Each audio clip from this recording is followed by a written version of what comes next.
자, 그리고 청문회 첫날이었던 어제 여야 간 공방이 가장 뜨거웠던 건 강선우 여성가족부 장관 후보자 청문회였죠.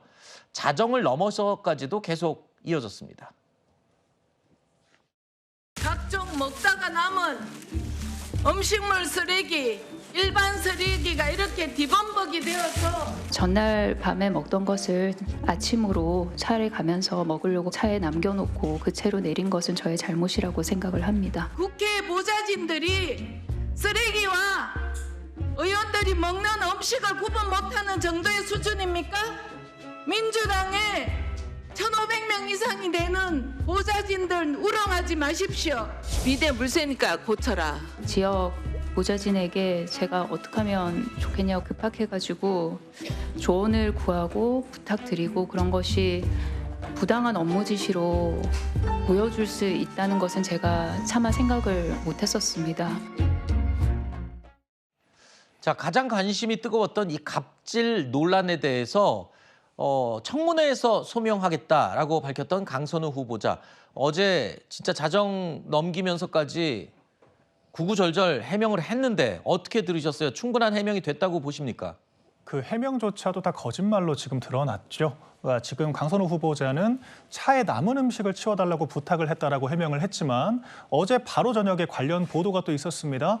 강선우 후보자가 보좌진과 나눈 대화 내역이 나온 건데 현관 앞에 쓰레기가 있으니 지역 사무소에 가서 치워라 라고 지시를 하는 명확한 내용이 있습니다. 그러니까 보좌진에게 10분 거리 사무실까지 자신의 집 앞에 쓰레기를 치우라고 지시를 했다라는 거고 이건 명백한 사적 지시이자 갑질이죠. 또한 본인이 그런 제보 보좌진들을 법적 조치한 적이 없다. 예고 조치한 적이 없다라고 어제 해명을 했는데 언론사의 답변서에는 법적 조치를 진행 중이다라고 답변을 했다는 사실이 또 드러났습니다. 추가적으로. 그러니까 지금 총체적으로 거짓말로 지금 일관을 하고 있다라는 거예요. 그러니까 오늘 청문회 하루만 버티고 나면 여당 의원들이 베이비시팅을 해주고 나면 나 장관 임명될 수 있다라고 하는 그런 과신이 아니고서야 지금 가능하지 않은 행위들을 하고 있다라고 생각을 하거든요. 네. 지금 민주당이 갑질 후보자를 지키기 위해서 심지어 지금 여가부 후보자로 나온 겁니다. 네. 여가부가 약자들을 보호하기 위한 부처인데 이런 갑질 의혹에 더해서 지금 방금 나온 또 의혹이 임금 체불까지 했다라고 해서 지금 그 고용노동부에 진정이 2건이나 들어가 있어요. 조정을 했다라고 하는 것은 잘못이 인정됐다라고 하는 겁니다. 이런 상황에서 여가부 장관 후보자 임명을 강행을 한다라고 하는 것, 이것은 야당과 국민을 넘어서 급기야는 여당 내 보좌진들까지 적으로 돌리는 매우 부적절한 처사기 때문에 사퇴하는 것이 맞다. 이렇게 보여집니다. 알겠습니다. 일단 국민의힘에서는 굉장히 강하게 물고 늘어집니다만 여권에서는요, 이 강선우 후보자의 갑질이 과연 일상적인 것인지 그걸 국민의힘이 입증하는데 더없이 부족했다라고 평가를 하고 있습니다. 그리고 야권에서는요, 강선우 후보자의 과거 발언을 인용하면서 수치심을 아는지 되묻고 싶다고 또다시 공격하기도 했습니다. 처음에 시작하자마자 본인이 잘못했다 이렇게 인정을 했잖아요. 그 부분은 잘한 것 같아요. 다만 지금 과도하게 장관 후보자가 마치 뭐 갑질을 일상화한 것처럼 그런 부분들을 어제 야당이 좀 더 짚었었어야 되는데 한두 번에 그치는 게 아니라 4번, 5번 뭐 수시로 그렇게 했다면 이건 좀 얘기가 달라지잖아요. 근데 그런 부분들을 입증하는 게 좀 부족했던 거 아닌가. 강선우 여가부 장관 후보자가 이런 말을 3년 전에 했습니다. 공감, 부끄러움, 수치심 같은 감정은 부모로부터 배운다. 과연 이 말이 부끄러움과 수치심을 아는지 강선우 후보자에게 되돌려 드리고 싶습니다.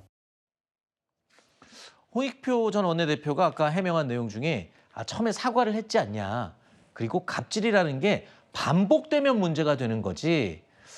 일상화되지 않았는데 그거를 지적한 건 문제다라고 했어요. 그러면 갑질은 횟수가 적으면 괜찮은 건가요?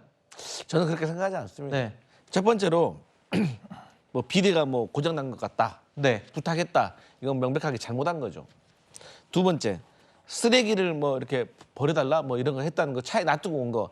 이거는 제가 봤을 때 상시적으로 계속 한 건지 아니면 정말 뭐 한두 번 한 건지 이건 좀 문제가 다르다고 생각을 해요. 네.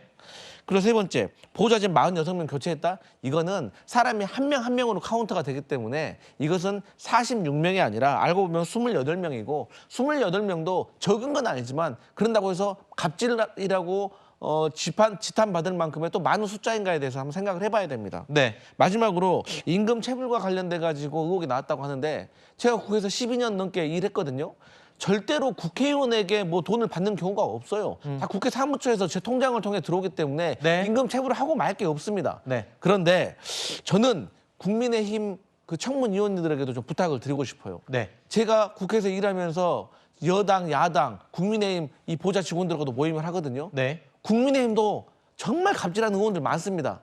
이번 기회에 네. 좀 그런 것들을 좀 돌아보면서 네. 국민의힘 보좌 직원들의 어떤 권리에 대해서도 한번 생각해보는 계기가 됐으면 좋겠다. 그리고 저희 민주당도 국민 여론을 신중하게 지켜보겠다 이런 네. 말씀 드립니다. 국민의힘 의원들도 갑질하지 않느냐.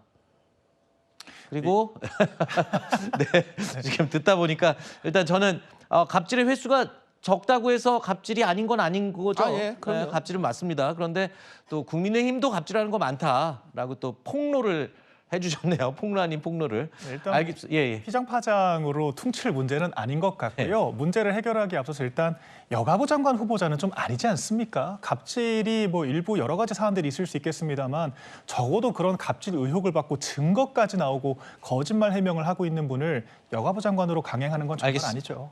알겠습니다. 하나만 짧게 여쭤볼게요. 네. 그러면 지금 강선우 장관 후보자 정도의 논란이면 청문보고서 채택과 임명에는 끝까지 문제가 없다고 지금 민주당 내에서는 보고 있는 건가요? 분위기 어때요? 저희 민주당 내에서도 사실 상당히 이견이 있고 네. 또 언론도 아침에 제가 방송 여러 쭉 이렇게 모니터링 해보니까 비교적 민주당에게 우호적이었던 아, 그래요? 언론들도 가열차게 비판하시는 분도 봤는데 제가 이건 냉정하게 제가 판단을 해보면 이런 것 같아요. 사람 감정에 관련된 문제인 거예요. 네. 예를 들어서 우리 황 앵커가 저한테 뭐 하나 부탁을 했어요. 네. 저는 기분이 하나도 안 나쁠 수가 있지만 네. 똑같은 부탁을 박 대변인이 저한테 했어요. 네. 기분 나쁠 수도 있어요. 그러니까 이게 사람의 감정에 대한 문제이기 때문에 여기에 대해서는 네. 조금 더 민주당 차원에서 좀 피해자라고 좀 지목되는 사람들한테 인터뷰도 좀 해보고 네. 좀 더 깊이 좀 볼 필요가 있다 이렇게 봅니다. 알겠습니다. 뭐 민주당에서는 전원 지금 임명을 목표로 한다고 이미 밝힌 바가 있기 때문에 어떻게 될지 지켜보겠습니다. 어제 강선우 후보자 청문회장에서는요, 야당 의원들의 이 피켓, 팻말 때문에 10여 분간의 정회되는 일이 있었죠. 그런데 과학기술정보통신부 장관 후보자도 14분 만에 정회되는 일이 벌어졌습니다. 역시 여기서도 팻말이 문제였습니다.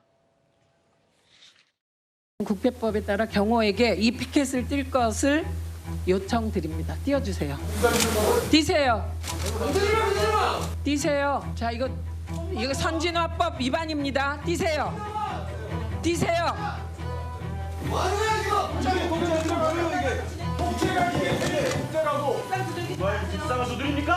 자, 이제 홍보하실 만큼 홍보하셨고요. 제가 보기에 충분히 네, 그렇게 보입니다. 네. 그만하세요. 창피하게 하지 마시고. 한번 했는데 미안해.